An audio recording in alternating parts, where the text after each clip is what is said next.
Welcome back to another video. मैं आज Naruto के एपिसोड एक्सप्लेन करने वाला हूँ और शुरुआत करूंगा एपिसोड 470 से। तो शुरू करते हैं। और एक बात, वन पीस की वीडियो आती रहेंगी, तो अभी नारुतो को एंजॉय करो। एपिसोड की शुरुआत में हमें नारुतो और सासुके जो कगाया के सामने खड़े होते हैं, तभी एक अजीब सी चीज जो कगाया के ऊपर होती है वो बोलती है, अगर तुम इन दोनों को एक साथ रखोगे तो तुम्हारे लिए नुकसान है, तो इन दोनों को अलग कर दो।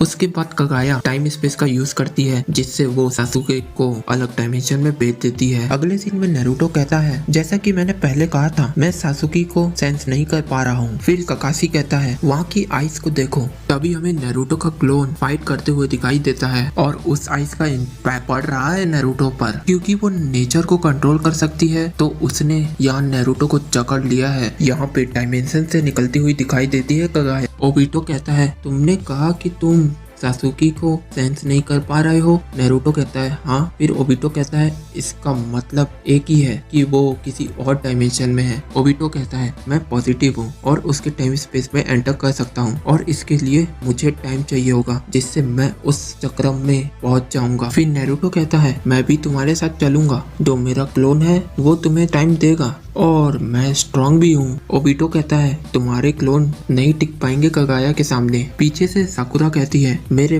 पास 100 लोगों को हील करने की पावर है। फिर ओबिटो बोलता है, हाँ ठीक है, तुम दोनों मेरे साथ आना। यहाँ पे नारुतो और उसकी टीम बिना कोई टाइम वेस्ट किए निकल जाते हैं। साकुरा कहती है, अगर ये सच है तो हम इस बंदे को नहीं बचा पाएंगे, तो इसका एक ही मतलब है कि ये मर जाएगा। फिर ओबिटो कहता है, हम नहीं जानते कि सासुकी टाइम स्पेस में है कि नहीं, लेकिन ये मेरा प्रॉमिस है, मैं सासुकी को तुम तक पहुँचाऊंगा। नारुतो ओबिटो को शुक्रिया बोलता है। फिर यहाँ उनका प्लान शुरू होता है। उससे पहले ओबिटो पुरानी बातों को याद करता है और कहता है, मैं काकाशी का दोस्त और नारुतो के फादर का सर्वेंट हूँ, और कहता है मैं उनकी हर एक बात मानता हूँ। यहाँ कगाया जान गई है कि ये लोग यहाँ आ चुके हैं, अब वो लोग तैयार है दूसरे डायमेंशन में जाने के लिए। फिर ये वाला नारुतो जो कगाया से फाइट कर रहा होता है वो समझ जाता है, वो जो जुजुत्सु यूज कर रहा है उस जुजुत्सु को कगाया एब्सॉर्ब कर ले रही है, और वो पुरानी फाइट को याद करता है। जब भी वो अटैक करता है कगाया अपने आप को साइड कर लेती है। तभी नारुतो को सासुकी के चक्रा सेंस होता है और यह कगाया नारुतो को ये कहती है कि ये मेरा टाइम स्पेस है, तुम यहाँ कुछ नहीं कर सकते। फिर नारुतो अपने चक्रा को बूस्ट करता है और आइस को मेल्ट कर देता है और उसके अटैक का करारा जवाब देता है। यहाँ साकुरा कहती है, अमेजिंग। कुरामा उसके चक्रा से फ्यूज हो जाता है। फिर नारुतो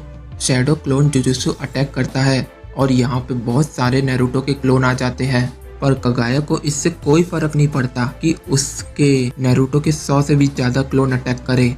वो उन क्लोन को कुछ ही सेकंड में डिस्ट्रॉय कर देती है। लेकिन नारुतो तो नारुतो है, वो कहता है अब ये मेरा टाइम स्पेस है, और उसके बाकी के क्लोन उस पर अटैक कर देते हैं। तभी वो डायमेंशन ओपन करती है। ये मौका है ओबिटो के लिए, साथ ही नारुतो के लिए भी। फिर नारुतो उसका पीछा करते करते वो पहुंच जाता है उसके डायमेंशन में। वो जो कगाया के साथ होता है वो कहता है कि सासुकी और नारुतो आप पर अटैक करे दोनों मिलकर तो आप खत्म हो जाओगे, तो अच्छा आपके लिए यही होगा कि आप नारुतो को मार दो।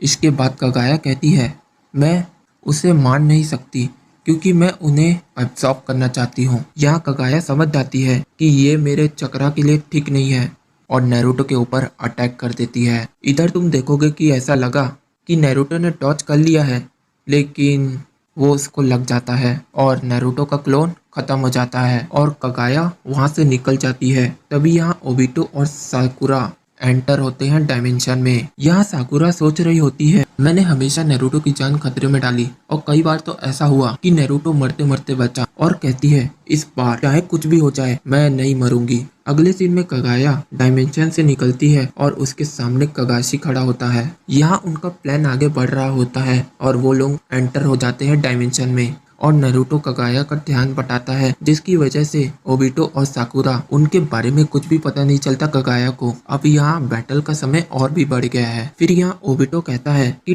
टाइम स्पेस हर जगह से कनेक्टेड है तो हम सासुकी को ढूंढ पाएंगे? साकुरा कहती है सही कहा। फिर वो कनेक्ट होती है ओबिडो से, जिससे एक पोर्टल खुलता है जहाँ पे सासुकी नहीं होता है। इस सीन में हमें सासुकी दिखता है, लेकिन वो किसी डेजर्ट वाले इलाके में है। यहाँ ओबिडो एक और पोर्टल खोलता है, लेकिन वहाँ पर भी सासुकी नहीं होता है। यहाँ मानना पड़ेगा ओबिडो को, वो एक और ट्राई मारता है। अगले सीन में नारुतो कगाया से फाइट कर रहा होता है। यहाँ एक बात नोटिस की, अगर कगाया पोर्टल खोलती है तो सासुकी का पता चल जाएगा। यहाँ ओबिटो और साकुरा के ऊपर एक लिक्विड गिरता है, जिसकी वजह से साकुरा का जैकेट और साकुरा का हाथ जल जाता है। ओबिटो कहता है कि तुम एक हीलिंग निंजा हो ना, तो तुम्हें मेडिकल केयर की जरूरत पड़ेगी। लेकिन साकुरा कहती है मैं तैयार हूँ, चाहे कुछ हो जाए।